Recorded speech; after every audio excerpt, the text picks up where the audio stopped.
Hello, everyone. Welcome to Life from Science Live. My name is Luis Ventura, and today I will be moderating this conversation about gene editing crops under the development in Latin America. As a little background, probably you know that Latin America is a vast region with tremendous biodiversity, as well as with a growing population that needs to be fed. Yet, 25 years after genetic engineering was introduced in the region, the debate continues, with some Latin American countries imposing bans and restrictions, such as Ecuador and Bolivia. And now the scientific innovation is taking a region on a different path. In a move to help Latin America realize its potential as a world power in food production, farmers are partnering with scientists to create new crop varieties using gene editing techniques such as CRISPR-Cas9. In this webinar, we will have a conversation with Latin American scientists who currently are researching in these new crop varieties in the laboratories. We'll also discuss how existing genome editing regulation in the region will affect how quickly these crops get into the fields. So welcome to this conversation. And in addition, I want to make an announcement that this webinar is going to be recorded and published in the Life from Science YouTube channel. So after this webinar, me and the panelists will become YouTubers.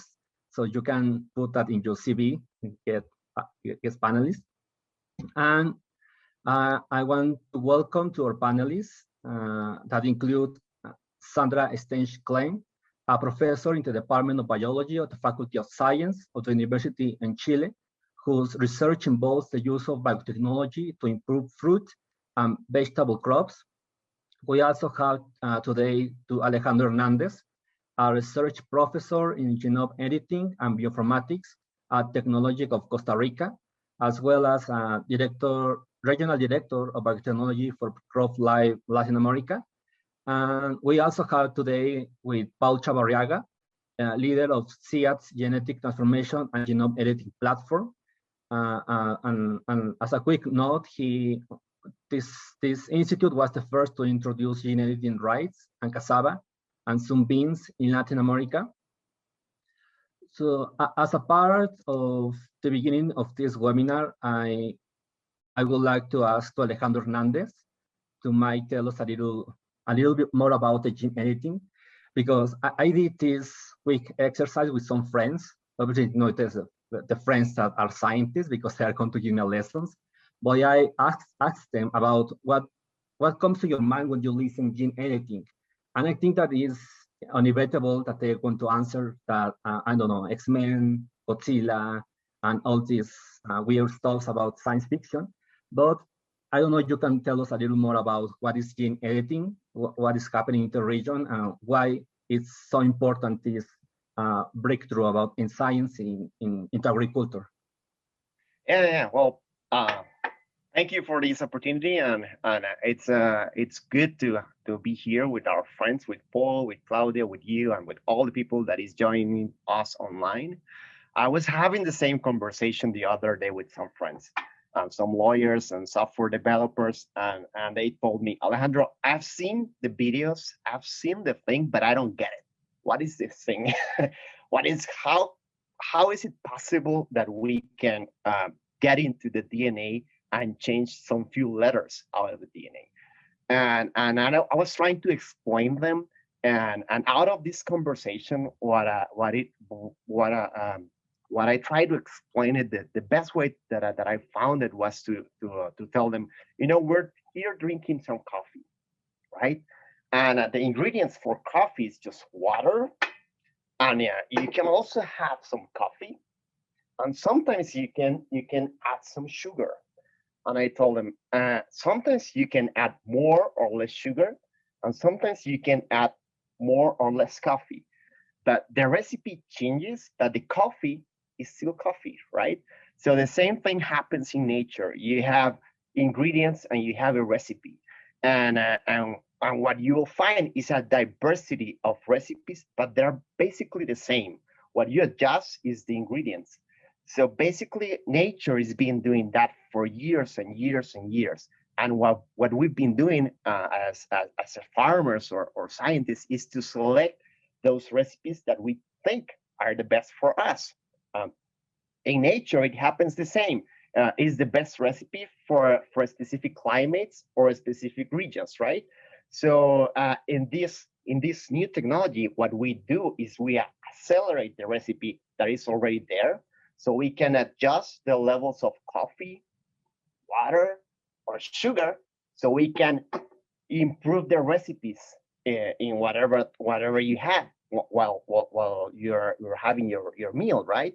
And the difference with this technology compared with the other technology is that in the other technology in GMOs we were adding ingredients. So think of salt. Salt is not part of my recipe of coffee, water, and sugar. It's an additional ingredient that is not there, right? So if you think about it and you move it into gene editing, what we're doing is that the recipe, which is made of DNA, A's and T's and G's and whatever, you can change some specific letters, adding or removing letters, which is the same what happens in nature. But the difference right now is that we have some tools to do this specifically.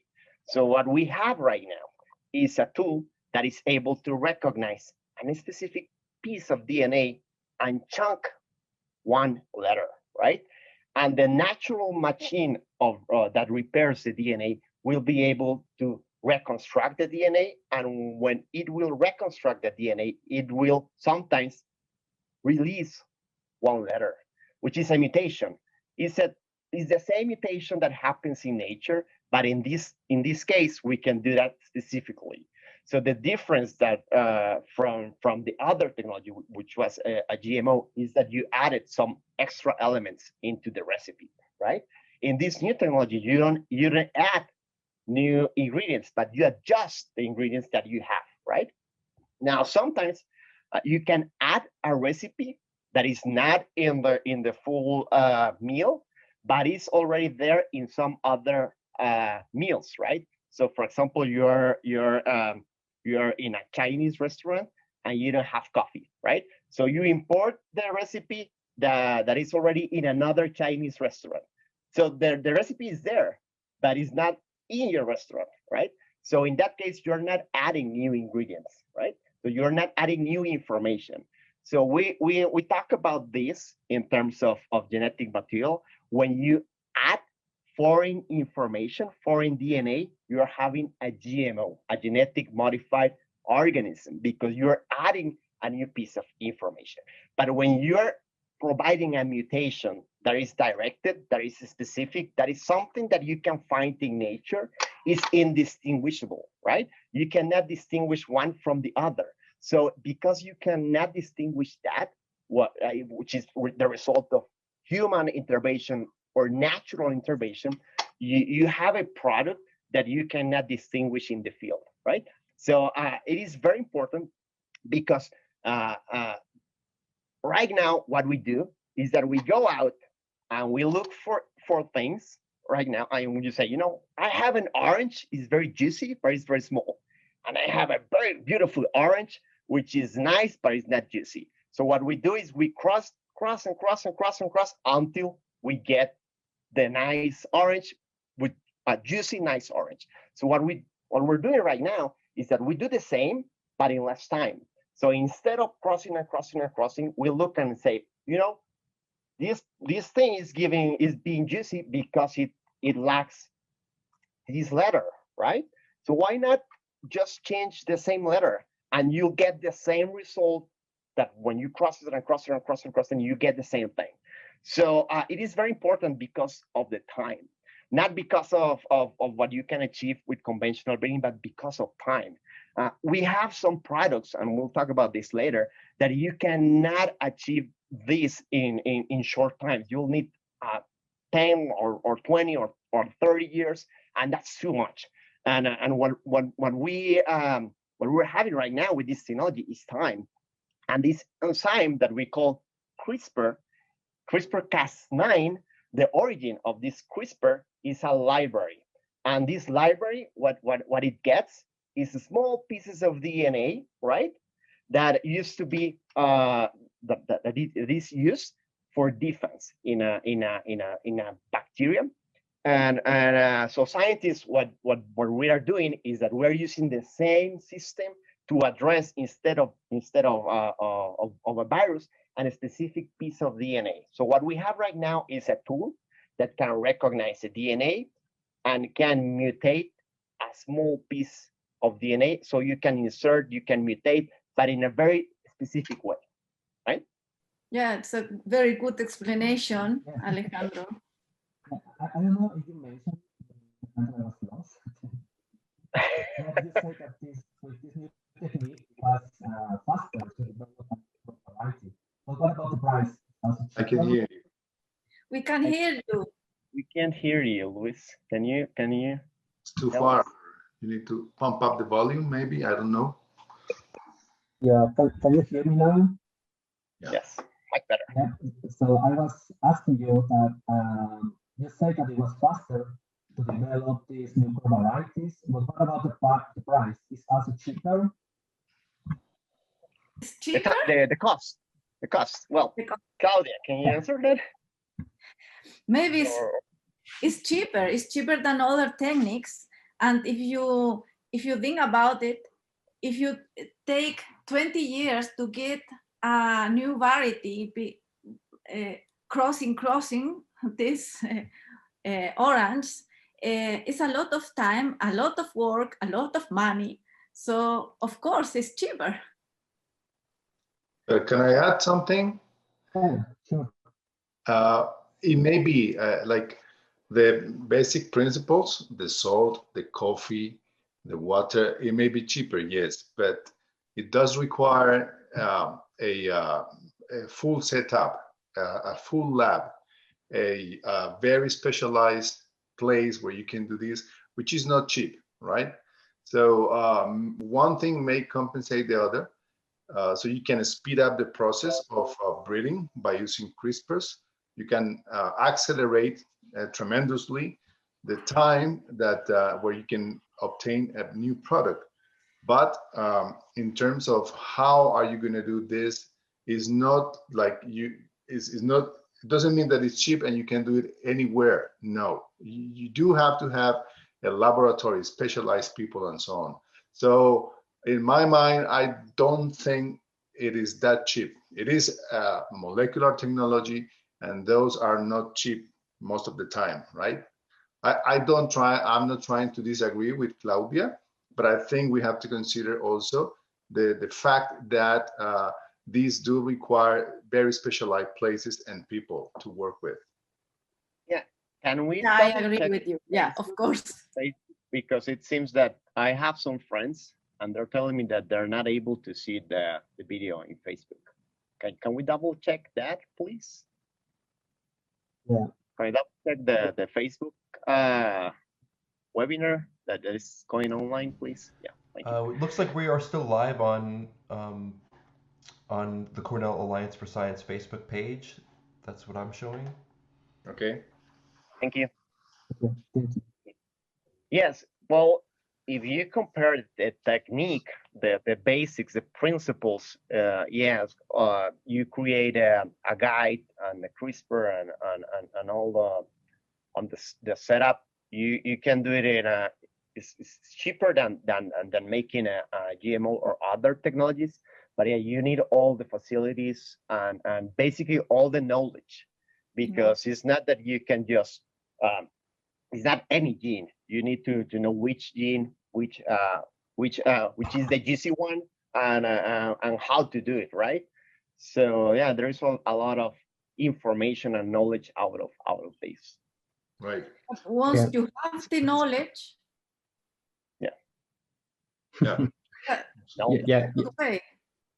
Yeah. Yeah, sure.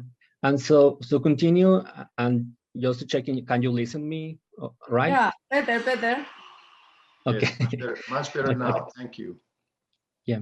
So I want to move now with Claudia. And Claudia, you are doing research in the University of Chile, and I found your research very interesting because you're not only creating new varieties that might help the farmers and producers, But additionally, you are creating new varieties that might help directly to consumers, such as this golden Arctic apple that you're working on.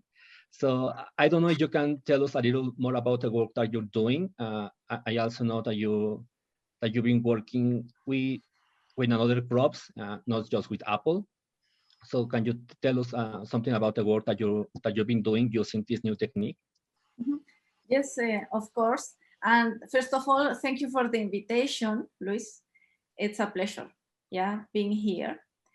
We have two main projects at the University of Chile. In one of them, we are using CRISPR-Cas to increment the carotenoid content and reduce oxidation in apple flesh. Yeah. In the other project, we are working to produce kiwi and tomato rootstock that could be more tolerant to drought and salinity.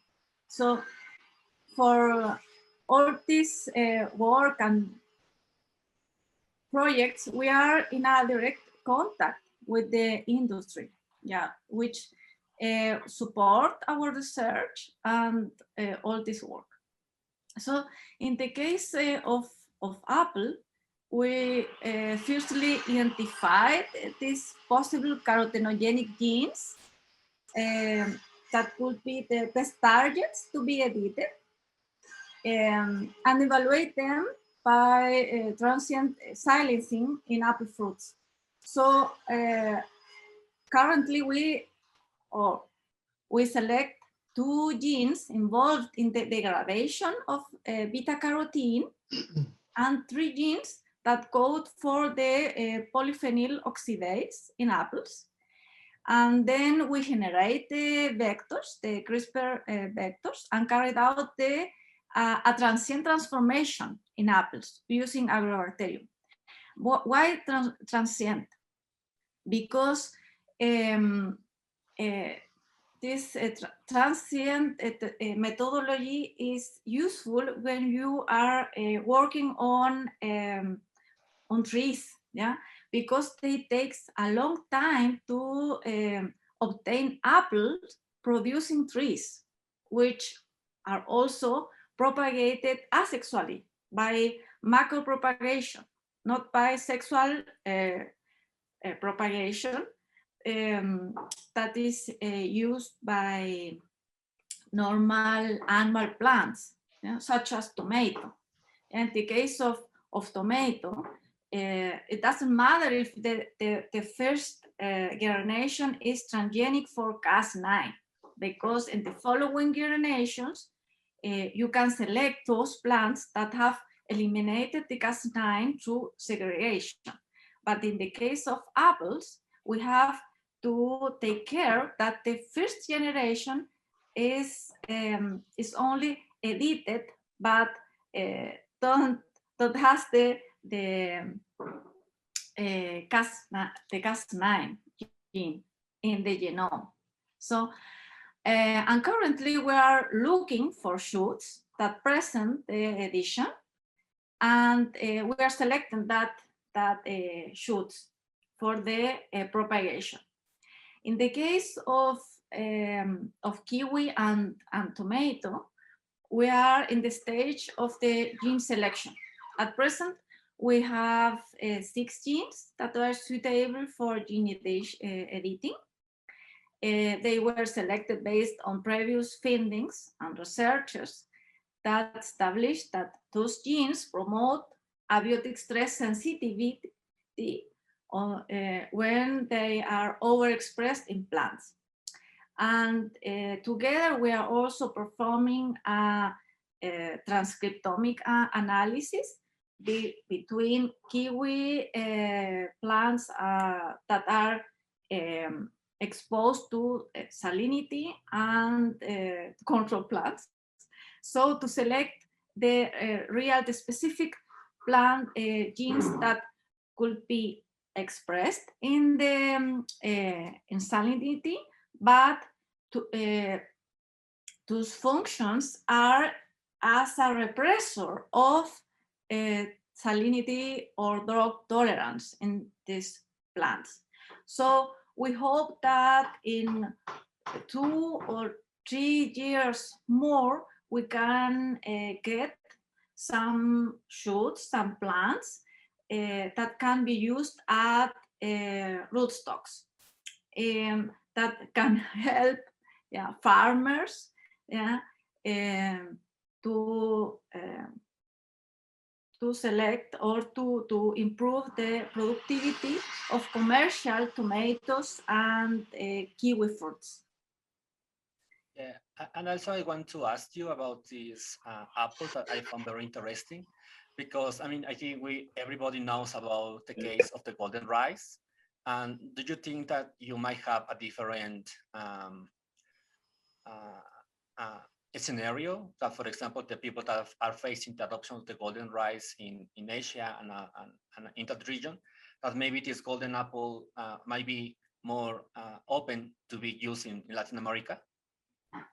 Yeah, of course, yeah, because these plants, these apple plants would be not a GMO.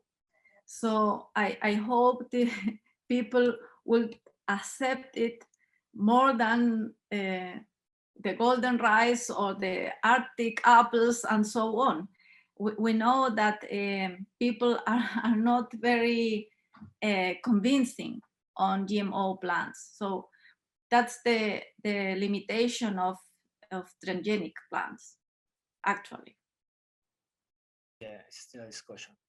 And thank you for giving us like this executive summary for the work that you've been doing. It's very interesting. And before to move to Paul Chavarriaga from CIAT, I just want to tell to everyone that is following the transmission, if you want to make a question in Spanish, you are free to write it down in the Facebook page, and we can try to answer in Spanish as well. So feel free to do it. And so now we have also to Paul Chavarriaga, who is a researcher from the CIAT. The CIAT stands for International Center for Tropical Agriculture. So thank you very much for your time and for being here. And I don't know if you can tell us a little more about what is the CIAT, what is doing, what is so important for the region and for everyone, and what is the work that you've been doing. And additionally, I think that it can be seen, but Sandra Valdez cannot be with us today.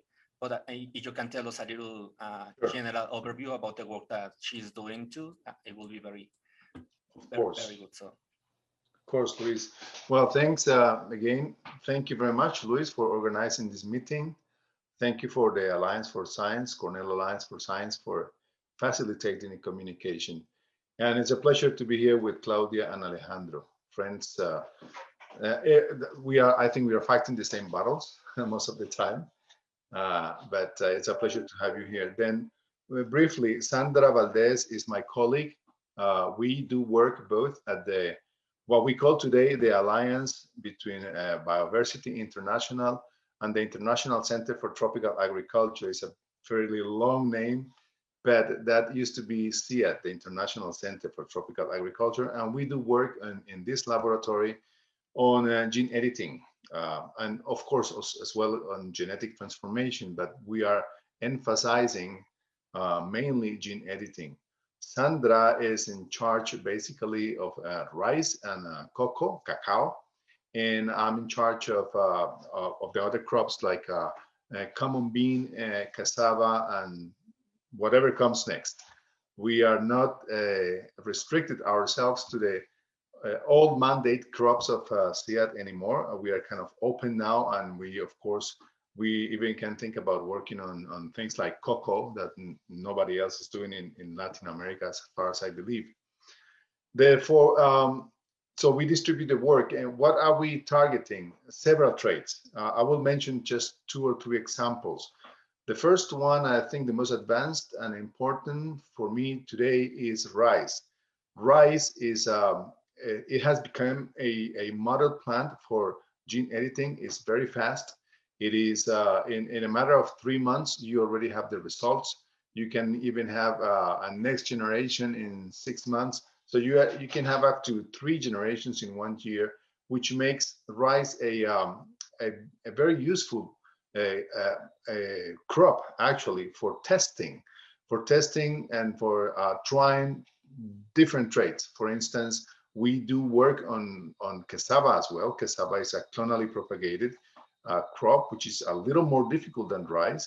So we can still use rice as a model to target the genes that we want to target in cassava. We, for instance, targeted first in rice to see if it works, and then you can do your work on cassava. Cassava is a second crop as well that we're working on, and beans is the third one, and cocoa is the fourth one. For rice, we're targeting several traits. For instance, resistance to bacterial diseases. We already, this is a very long time, let's say, collaboration with institutions outside of CIAT, especially with the professor Wolfromer in Germany, who is the leader of a major project, international, and with many collaborators around the world, to obtain rice resistant edited rice, gene-edited rice, non-transgenic, resistant to the bacteria Xanthomonas.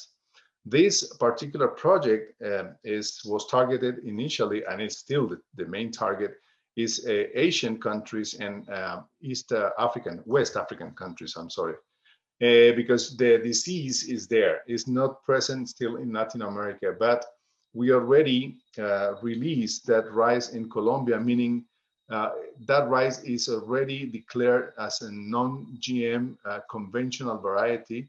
It's not out there yet, it's still in CIAT, and we might think of using it as a source of resistance to this particular bacterial disease, which is not present yet in Latin America, as far as I know, but it gives us the opportunity to have the resistance available whenever the disease comes up. That's a strategy that we should follow, because we already have examples, for example, with banana and the T4 fungal disease that was not present in Latin America, but now it is here. We do not have sources of resistance. So it's kind of anticipated what could happen in the future. That's probably a strategy. The second example is cassava. We already produce waxy cassava. Waxy is a type of mutation that confers a different composition in starch of cassava. Waxy cassavas do contain a little more, or a lot more, amylopectin. The starch is composed of 2 major carbohydrates, amylose and amylopectin. In this case, the waxy mutation increases the amount of amylopectin in cassava, which of course renders the product useful for different purposes, industrial purposes mostly, for food processing, for freezing foods, and so on. That mutation, and that's something that I have to clarify, that mutation, the mutation that we created using CRISPR-Cas in this case, was already present in the germplasm in CIAT. And the varieties that have been released in Colombia of waxy cassava are natural mutants. Those are not the CRISPR-mediated mutations that we have. The CRISPR ones are still still regulated. They have not been released yet, because as with the case of apples, we do have to segregate the construct to make it non-transgenic edited. And that's where we are right now. But one important point is that somehow with the CRISPR-Cas system, we recreated the mutation that was present in the natural mutant of cassava. It's not the same mutation. The phenotype is exactly the same. You can get the same waxy product. You cannot differentiate the waxy mutant from the waxy wild type, let's say the normal, from the CRISPR. But you can make the difference in terms of genetic difference, because of course you can sequence and you can see what is the difference between the 2 mutants. So this is to clarify the notion that people have that you cannot make the difference between the 2 products. you cannot at the phenotypic level, but yes, you can detect either one, okay, by just simple sequencing, and you can make the difference between the two of them. Both are going to be mutants useful for the same purpose, and there is not going to be difference between the phenotypes of them or the use of the product. That's to clarify the notion that you can or you cannot make the difference between the two of them. The third example, briefly, is cacao. We are targeting genes that make cacao and also rice. We are also working on the same on rice. Targeting genes that make those crops, make them absorb heavy metals through the roots. Let's say cadmium and arsenic, for instance. Those are two heavy metals that are contaminating crops. It's a long, let's say, it's a problem. It's an old problem, but it's been kind of undetected, and it's been kind of light out there. We did not pay too much attention until today, because now we realize that with crops like cocoa and rice, we do have that problem, which is absorption and accumulation of heavy metals in the grains or in the or the cocoa or the coconuts. So we are targeting a couple of genes in each crop to download the absorption of these heavy metals from the roots. We are targeting that in rice as a model, as also as a product for cadmium and for arsenic, and we are targeting that for cadmium in cocoa. At this point, with cocoa, we already have plants, very tiny little ones. They are regenerating. Cocoa is as bad as apples in terms of time. It takes a lot of time, so it requires a lot of patience. But it's a project that already has 2 or 3 years, and we are at the stage of regenerating the first transgenic and edited plants. Those cocoa plants, of course, will go to the field, and we will have, pretty much like Claudia, go to the next generation and get transgene-free edited cocoa plants that are proven to not absorb cadmium. So it's a long-term project.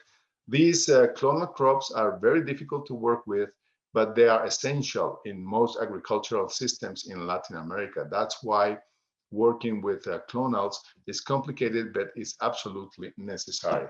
So I stop here because otherwise I'll spend most of the time talking about my work. But the idea here is, I guess, to discuss and to let people ask questions. Yeah, and something that is very interesting for me, and I think that for everyone that is being following like these developments, is that with these new techniques is open the door to new crops. So I think that those crops can be very important regionally, as is happening now in Latin America. For example, in Chile, they are doing crops that might work for Chile, and Colombia and Elcia, they are working with crops that might go in Chile. And now we go with Costa Rica with Alejandro Hernandez. And you can tell us a little more about the work that you're doing. And additionally, yes. So I think that the people that is here with us need to understand a little bit more about the enzyme. And I don't know if you have the video there to show them how the enzyme works, so we can speak the same language, so you can understand what we're talking here about. So we're talking of a technique that is able to change some letters. But the thing is that the natural process that repairs the DNA is what gives the result of the mutation, right? So I don't know if you have the video there so they can take a look at that.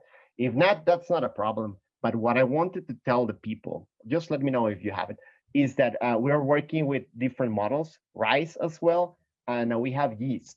And if you can take a look at this thing over here, is a plate, and right here is the wild type yeast, and this one, and this one are 3 different mutants with letters that were removed of the DNA. So you have a knockout. It means that you don't have a gene that is usually present in the wild type. Now, the mutation, which is very common in microorganisms, could be generated by nature, could be generated by UV light, by different means. But right now, what we did is that we removed the letters with this enzyme that we call CRISPR-Cas9. Now, CRISPR is an acronym of a library that was discovered in the 90s by Mojica, a Spaniard researcher, and he found out this library of small pieces of DNA that was used by an enzyme that is called Cas9, right? So when you put Cas9 plus the library of the sequences, you have a perfect system that is able to recognize a small piece of DNA and chunk the DNA.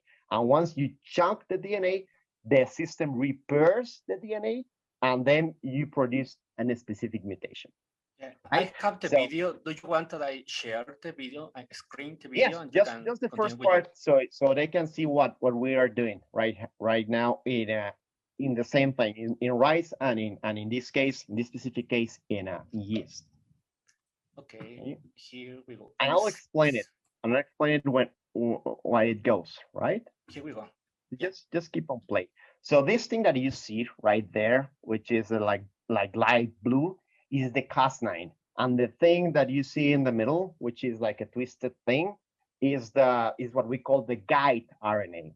So the guide RNA is made of RNA, but the most important part is this tail, which is made of 20 letters that must match exactly with the DNA that we want to cut.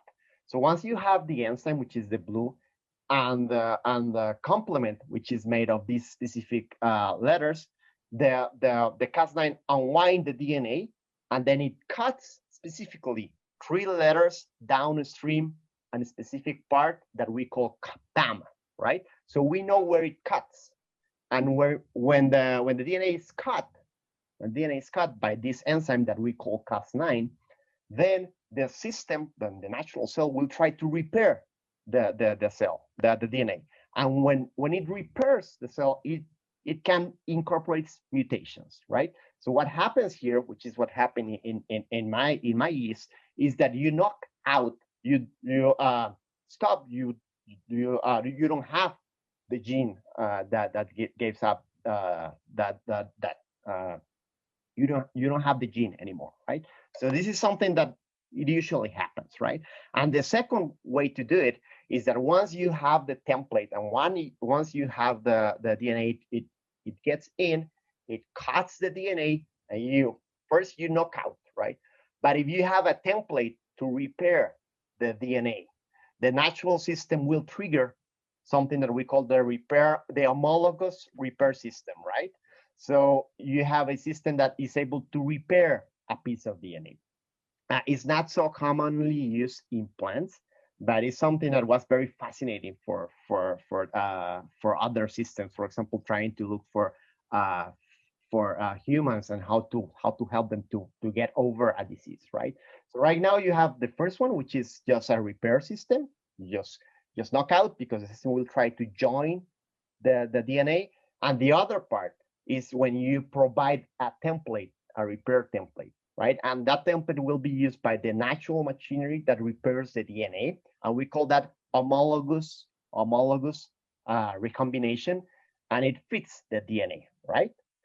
So these kind of mutations that we can achieve by CRISPR are usually the same things that we can achieve by nature intervention. That's why I was telling that it is undistinguishable in terms of the intervention, the origin, not the mutation. You obviously can detect the mutation, but you cannot detect if it was produced by a human or by nature, right? But if you introduce a small piece of DNA, a new piece of DNA, like salt, it will be a GMO, right? So that's the tricky part for the next discussion that we'll have later on, which is the norms, the regulations, right? So the regulations have to deal with this piece of foreign DNA. So when you have a piece of foreign DNA, you'll have a GMO. So in terms of Central America, and more specifically in our region, in Honduras, Guatemala, Costa Rica, and Central America, one important development that is being right now in testing is what Paul said about banana. We have this plague which is a fungi, is Fusarium oxysporum. Is a fungi that kills banana. This one is a race 2, but the Fusarium that kills our banana and have killed the banana all over the world is the race 4, Fusarium race 4, oxysporum race 4, right? And so some years ago, they discovered that there was a gene that was able to provide resistance in banana. And the gene was present in a Malasensis banana, which is a wild relative of the conventional banana. And what they discovered is that the same gene, RGA2, is already present in banana, in conventional banana. But the difference is the amount of the ingredient. So, right, so the difference is the amount of coffee, right? It's the same gene, it's already there. The difference is the promoter, is the intensity, is the amount of that protein.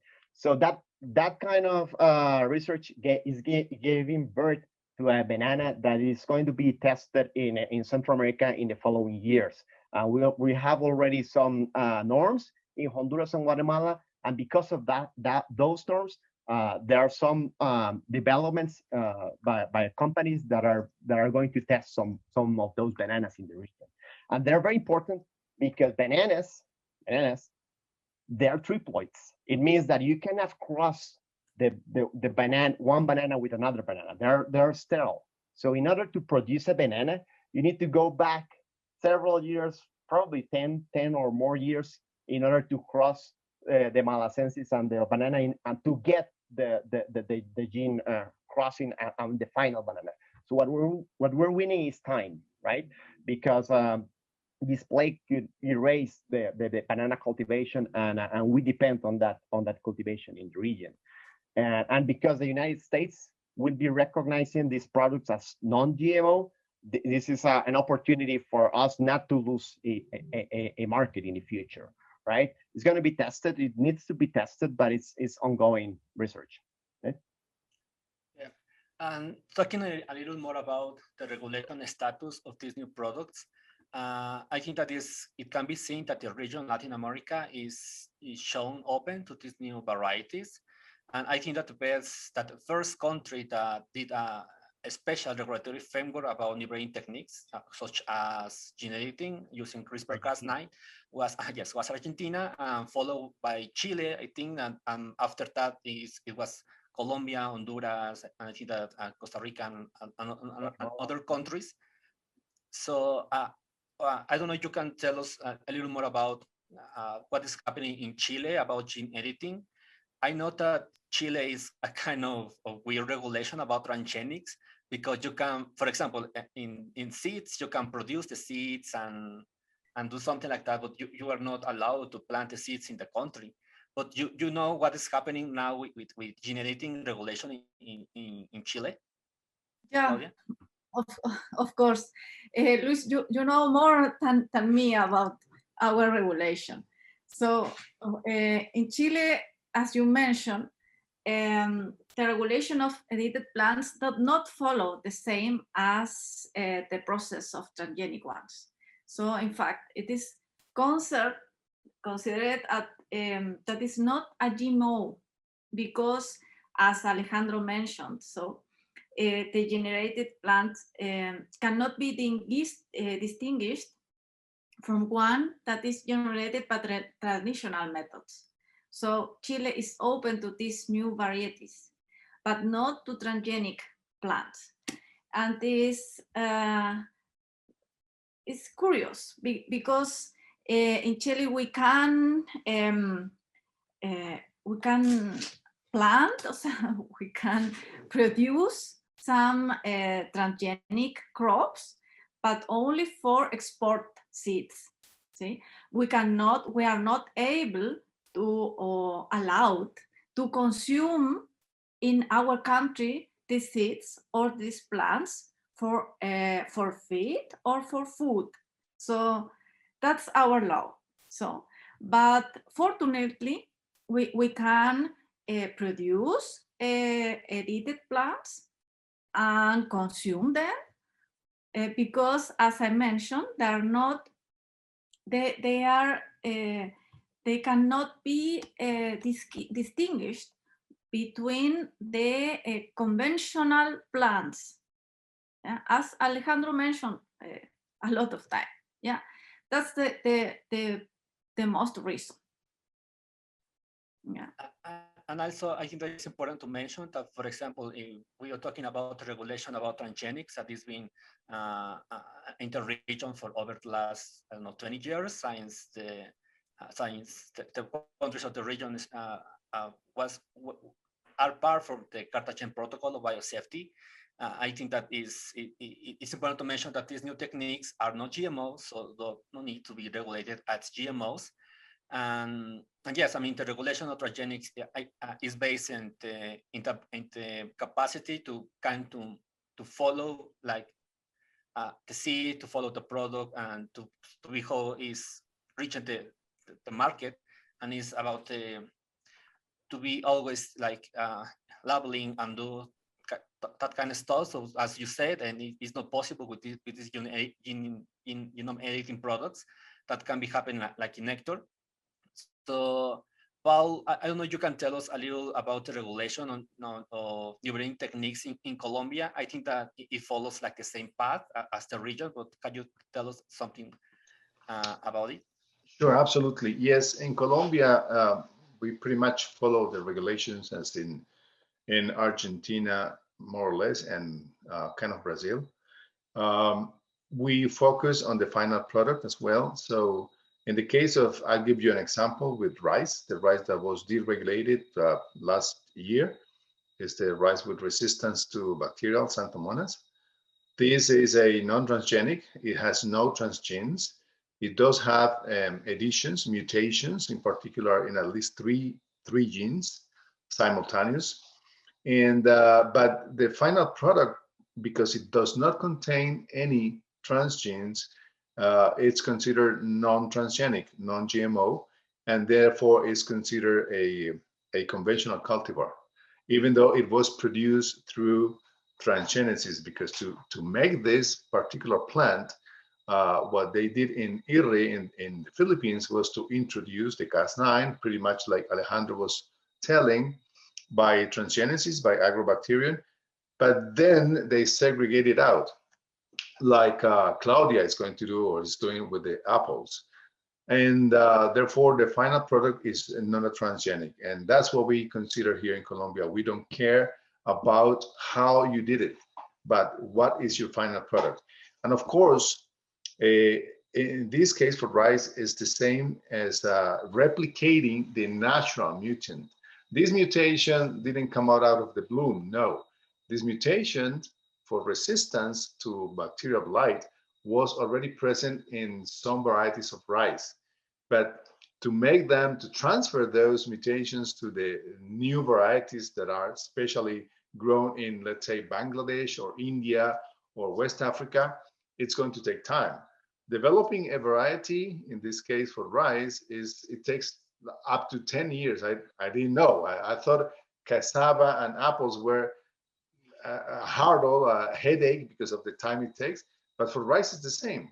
To develop a variety, it may take up to 10 years for rice. So again, this speeded up the process of introducing the mutation, the natural mutation, again, in different varieties. So in Colombia, authorities declare them as a non-transgenic conventional variety, and therefore we can use it as such.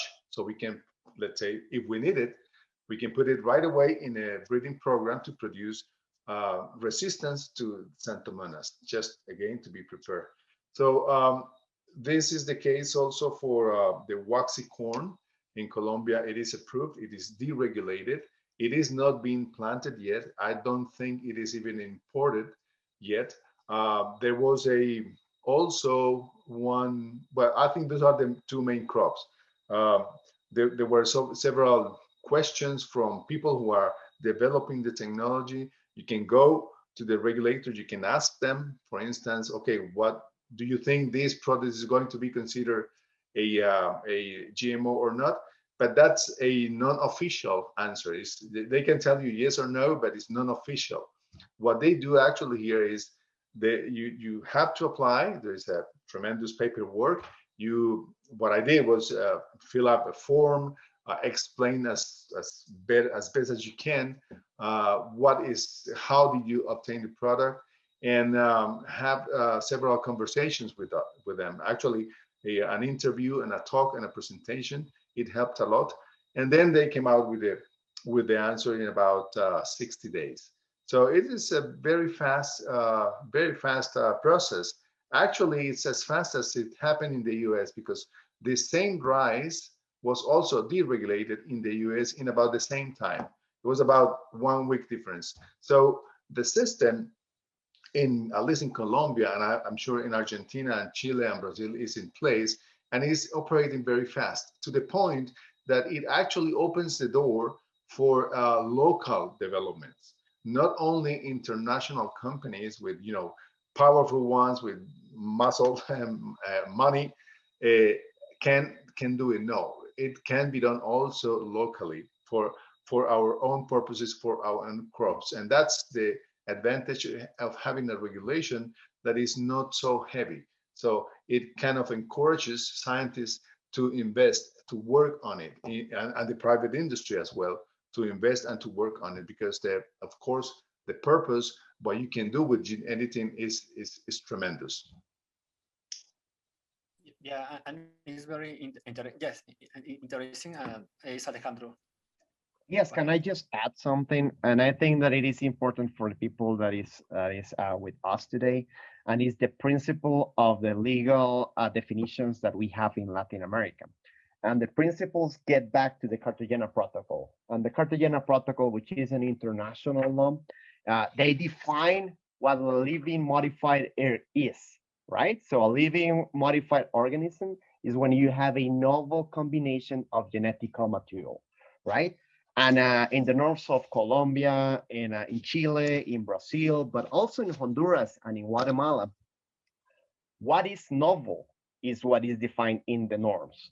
Is novel when the nature cannot give that result, or when the conventional breeding methods cannot give the same result, right? Because if you can get to the same point with conventional breeding or natural mutation or by nature, by random, it means that is not something new, it's not something novel, right? So the norms, the legal basics of the regulators here, the heart of the norms is that you must have something new, right? So when you have an insertion of DNA, such as salt, in a recipe of coffee, coffee water, and sugar, you insert this new piece of information. We call that in different norms foreign DNA in Colombia, or we call it external DNA or new combination of DNA, but the principle is the same. You have something new that is not part of the recipe, that cannot be achieved by nature or by conventional breeding. And that is very important because Honduras, Guatemala, and different countries, what the regulator says is, well, I can get to the same point with conventional breeding methods. Therefore, that is not something new, right? So that is for the people that is not a lawyer or whatever, to understand the principle, right? So that's the difference between product and process, right? So the regulators are trying to regulate the final product, right? In other countries, they're running in circles because they're trying to regulate the process, right? And when you have a process, you can get to the same point with different ways, right? Conventional breeding, conventional mutation, natural mutagenesis, radiation, whatever, right? So that's a problem when you try to regulate the process and not the product, because what gets to the market is the product, right? So that's the heart of the discussion. Mm-hmm. Yes, and thank you very much for the clarification, because I just said, and I think that talking about legal issues, the devil is in the details, and more applying science. If a regulation says something and even when in science might work in a different way, but if it's state into legislation or into law, it needs to be applied in a way. So it's something sometimes very difficult to make understand to policymakers. and kind of finishing like the discussion, I want to open like the floor, as I was recently talking with a plant biotechnologist that maybe you know is from Spain, is Jose Miguel Mulet, and we were talking a little about how the gene editing revolution is maybe taking place in Europe. That is like the contrast from Latin America, that they are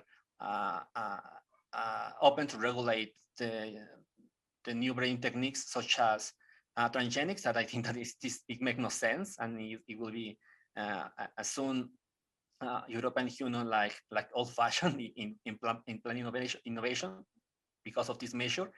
But some of the things that we were talking, and that I recently read in an article in the New York Times that is named "The Science of Reasoning with Unreasonable People."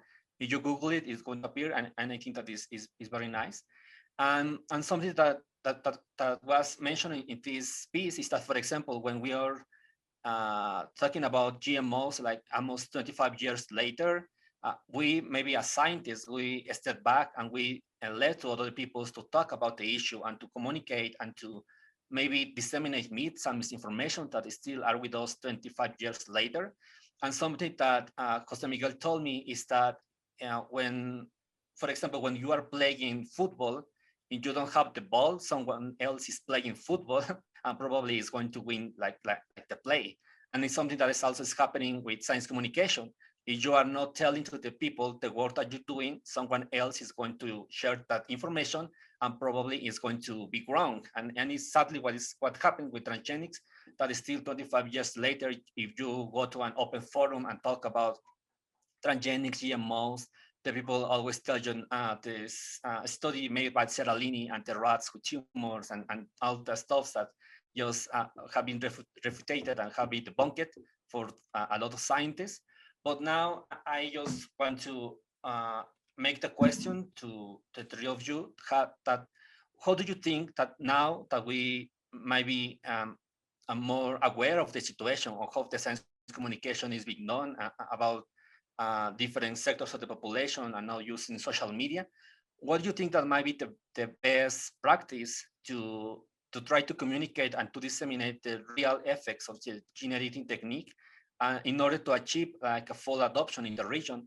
Because as we said, and as we've been a little bit discussing this webinar, the regulatory frameworks might be flexible and maybe open to allow this introduction of these new varieties.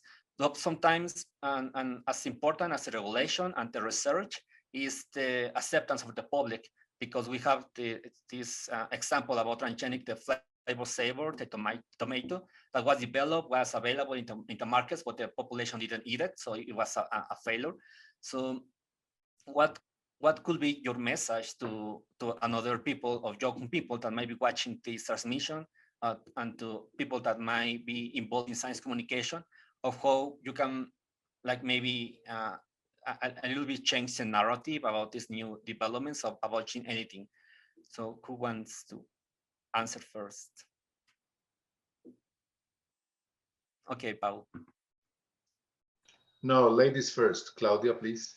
No, it's the same. I have, really, Luis, you touched a very important point, and you answered it, because I agree that the dissemination of the genetic edition and also the GMO technique is fundamental. Therefore, this kind of webinars are very important.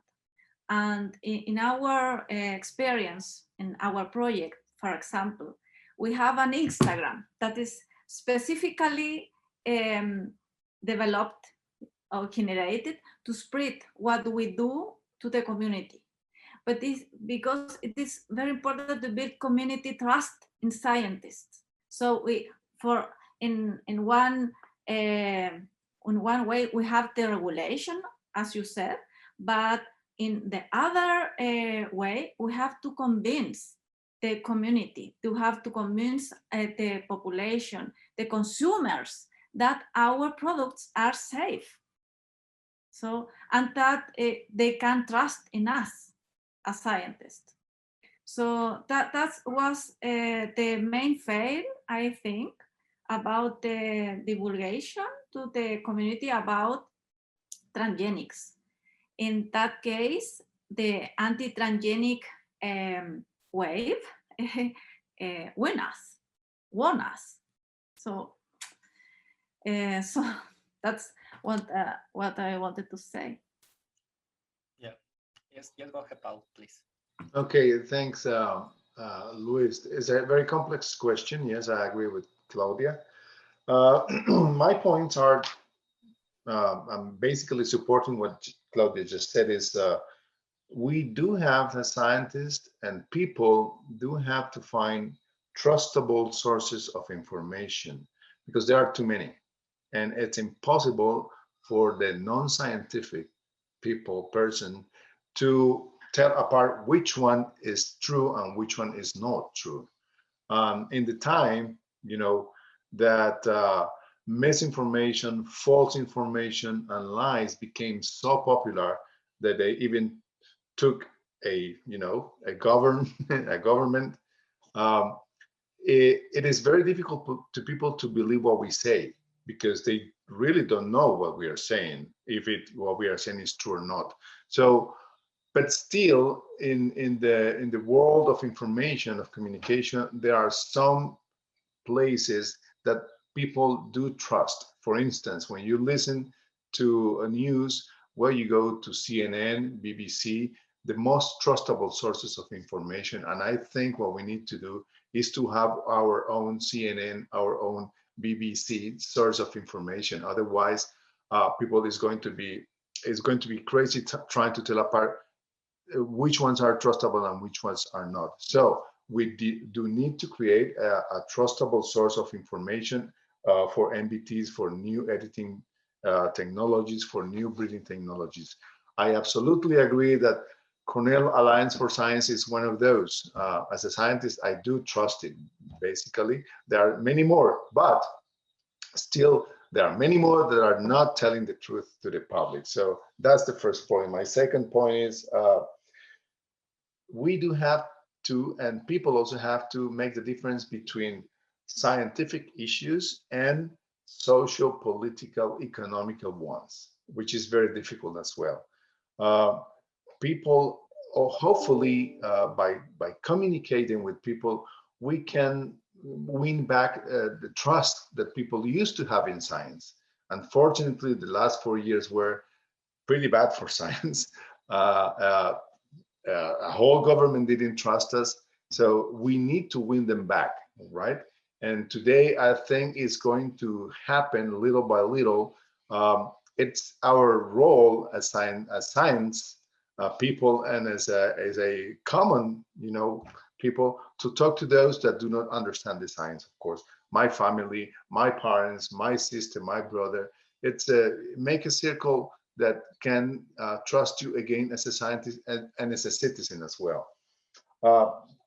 Tough and difficult task, yes, it is, but we do have to, persist. And the last one, regarding EU regulation, I think the EU, they can still afford to reject new breeding technologies. They can do it. They still can do it, but not for so long. And the reason is because there is lots of migration first.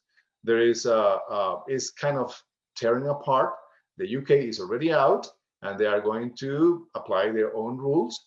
And the economic relationships between the EU and the rest of the countries which are providing food for the EU citizens, it's increasing. And Brazil, Argentina, same Colombia, Central America, they do provide input for their food and feed.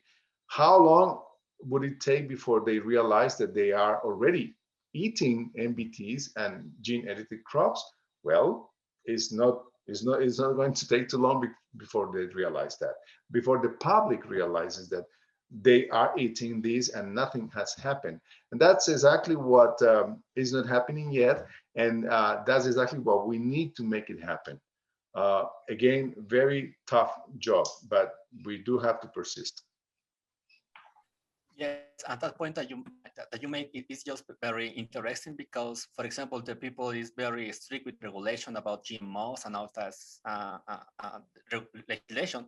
But for example, when the people comes to Latin America, to the Caribbean, to the region, to tropical regions, to vacations or just to spend times, they eat anything that they find. So they don't check if there is GMO, if there is no GMO. So it's like, why are you worried about if you eat everything? Sure. So The, Alejandro, you can tell us, yeah, something the, about. delicious I think arepas made of corn.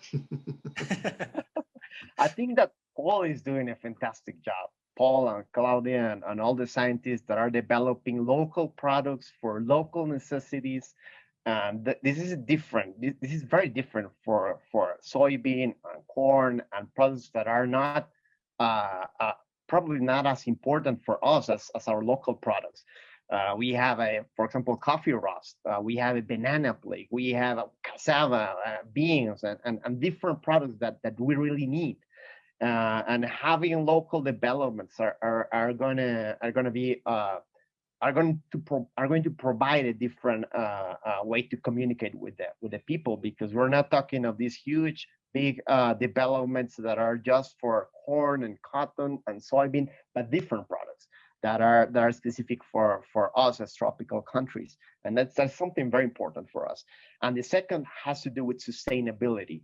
I think that the people is willing to have more sustainability in farming, and the only way to do that is with this kind of technology, because we're looking for products that is going to require less nitrogen, that is going to resist more plagues, that is going to be able to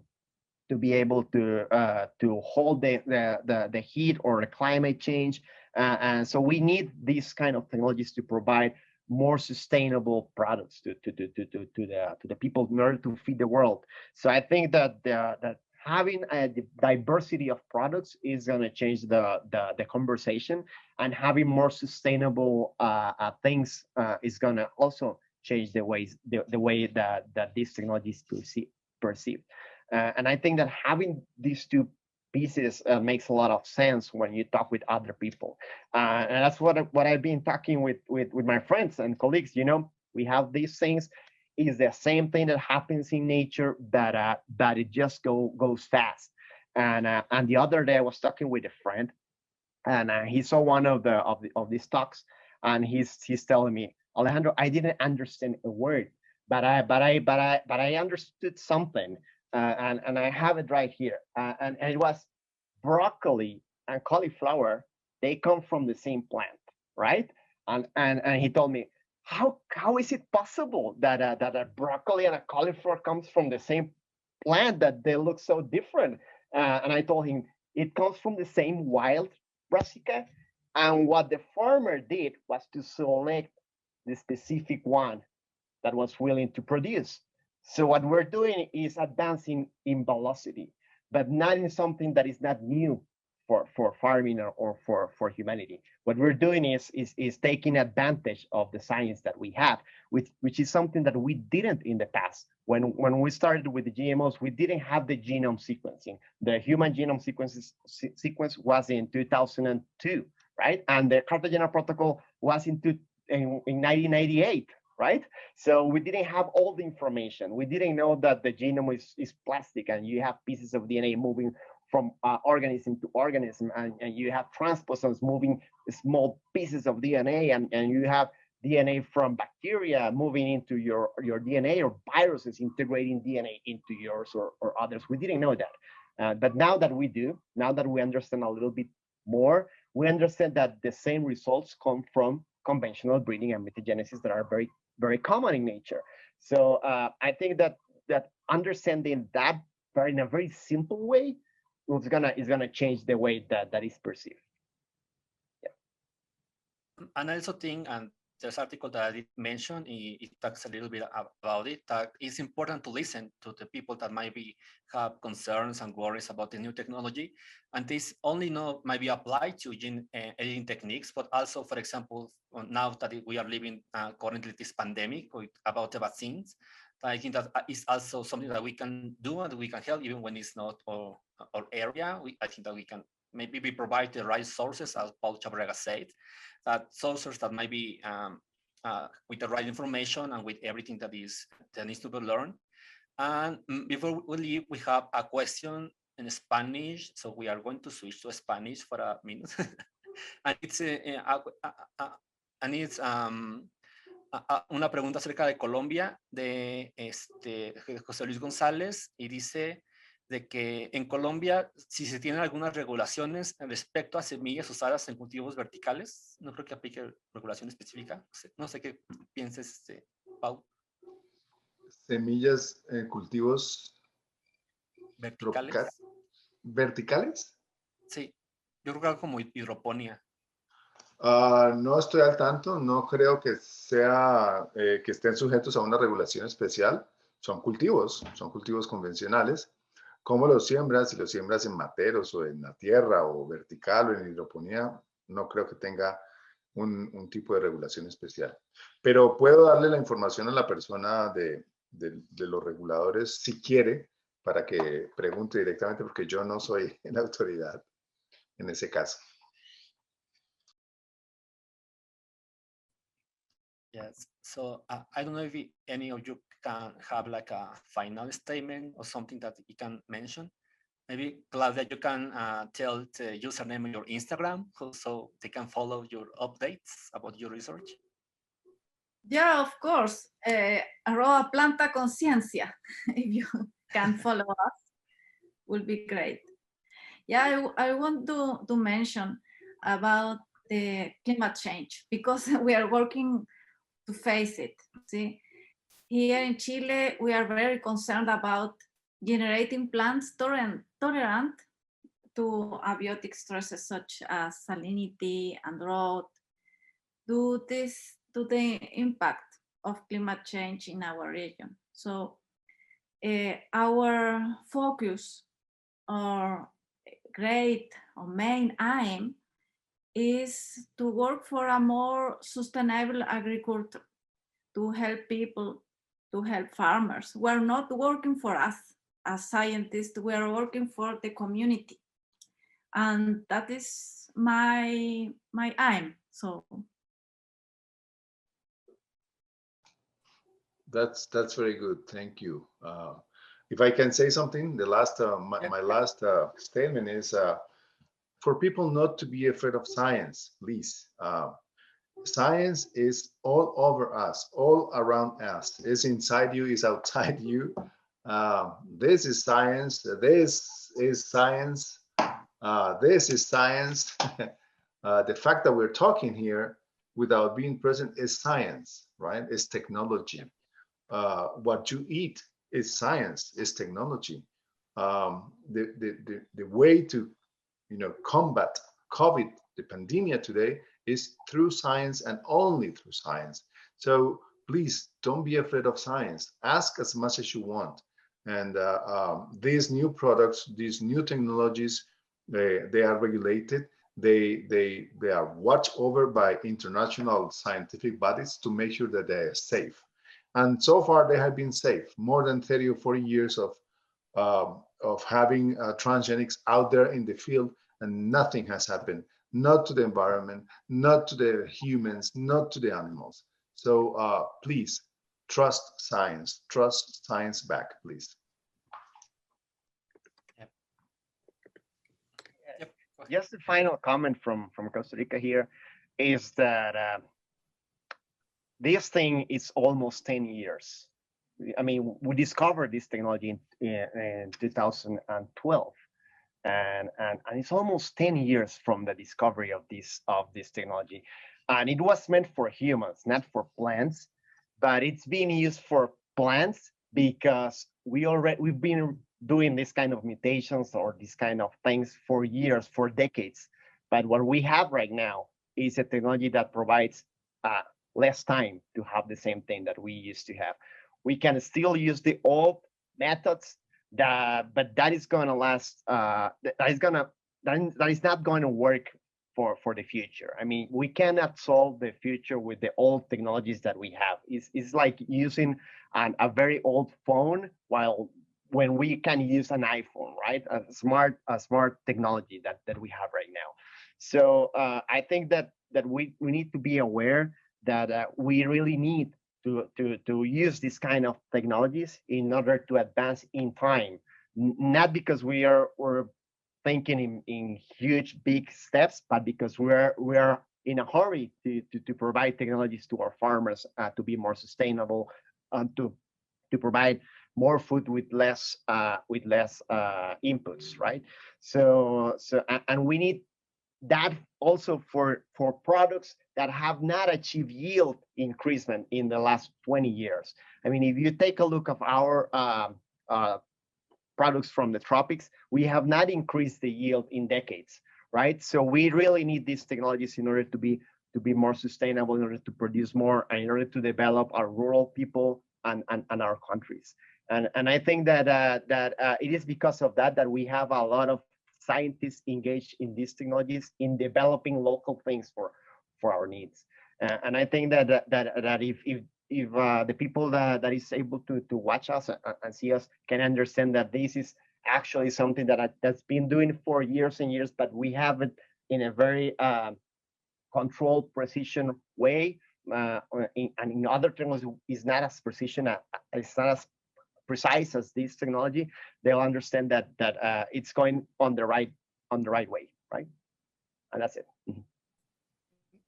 Yes, and just to say and to share with the people that might be watching that as we talk, it's important for scientists to speak up and to maybe be the source of information in the real world. And the Cornell Lab for Science provide a platform to do it. So if you are concerned about the future of agriculture, about the science-based decision-making process, you're open to join the Lab for Science. So please join us and be part of be a science ally. So I want to say thank you to everyone, to Alejandro, to Claudia, to Paul Chavarriaga for their time and for the information that they were sharing with us. So as I said at the beginning, this webinar is being recorded and is going to be available in the YouTube channel for Life from Science. So you are free to share through social media and all your stuff. So thank you very much to everyone. Have a good day. Gracias. Gracias a todos. Gracias. Thank you. Buen día a todos. Gracias. Muy bien.